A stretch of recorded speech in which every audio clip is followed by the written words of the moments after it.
Captain Midnight.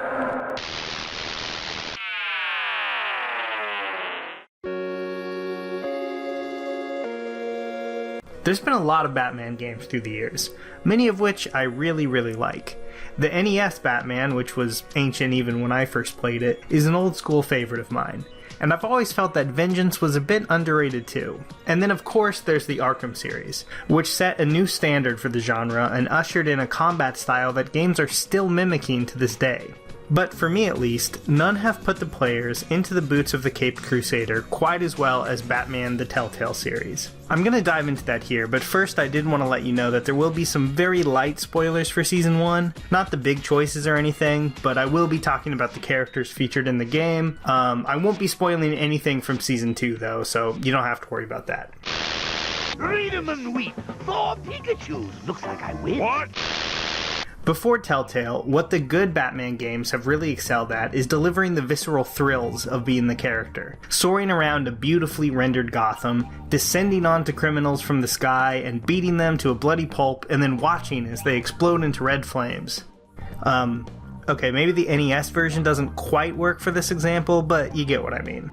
Everything is silky smooth, with the combat that makes you feel as awesome as Batman, and a pitch-perfect Gotham that looks like a timeless Art Deco nightmare. And then to top it all off, the Arkham games, well, okay, most of them anyway, have Kevin Conroy and Mark Hamill, the voices of Batman and Joker from the classic animated series, back in the roles. That's pretty hard to beat. So Telltale's Batman doesn't really try.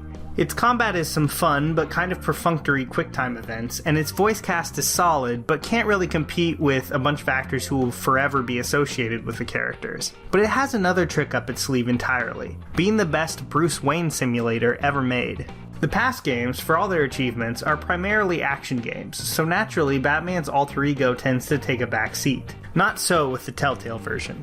A moment that really solidified that to me came at the midpoint of the season, when I, as Bruce Wayne, visited Harvey Dent in the hospital.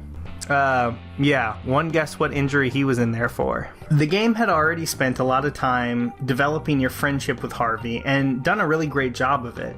So even though you know what's coming to a certain degree, you know, the whole face thing, you're really invested in what he's going through. You have a long, quiet conversation with him, and the actors' performances really sell this friendship between Bruce and Harvey. When suddenly, you see the bat signal and Bruce has to come up with an excuse to leave in a hurry.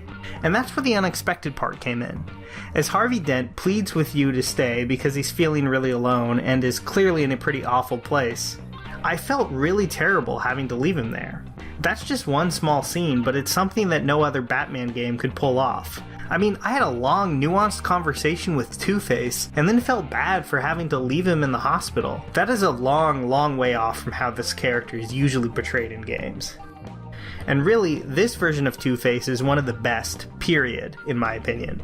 In Telltale's version, I really did want to believe in Harvey Dent. Some days you just can't get rid of a bomb. And that highlights what Telltale is great at, I think. Putting a lot of thought and care into their versions of beloved characters. More than a lot of Batman movie directors have, honestly. When a comic book icon like Catwoman shows up, it's not to spout a few catchphrases and get in a fight. They've actually put in the effort and made her a three-dimensional character. And I think that's something that they pulled off better than even Chris Nolan was able to. It's not that Batman the Telltale series is a perfect game. It isn't. Like a lot of Telltale games, it feels very jittery, and it crashed on me more than a few times. Oh, and also Bruce Wayne looks way too much like Sterling Archer. Maybe that's just me. But those flaws are easy to overlook when they're delivering stories that put the writing in 98% of AAA video games to shame. Freed from the continuity of the comics, Telltale is able to create a story that really puts Bruce Wayne, and by extension the player, to the test, upending everything we know about the Wayne family legacy. This was a smart move on their part, because by changing Batman's entire view of himself and his origins, it gives Telltale the room to let players reinterpret the character a bit. I played my Batman very heroic, taking pains to not do anything too terrible, like say brutalize a low-level criminal or leave people to die, because that's the Batman that I wanted to see. But if you favor a darker, more Frank Miller approach, both options are valid and very well written, and as a fan of the character, that's pretty exciting to see. I've harped on this in other videos a bit, but I want to mention how well this series nails the detective aspects of the character too. To be fair to the Arkham games, they did this really well, but Telltale had to put extra emphasis on it since they didn't have great combat to fall back on. And you could say that's a legitimate problem with the game. There's no denying that fighting, and lots of it, is a fundamental aspect of Batman. But it's also what we've already seen time and time again in his video games. By approaching the character from a fresh perspective, Telltale was able to deliver a Batman experience that I've never had. And I think that's pretty impressive, so I can't wait to see what they're going to do with him going forward.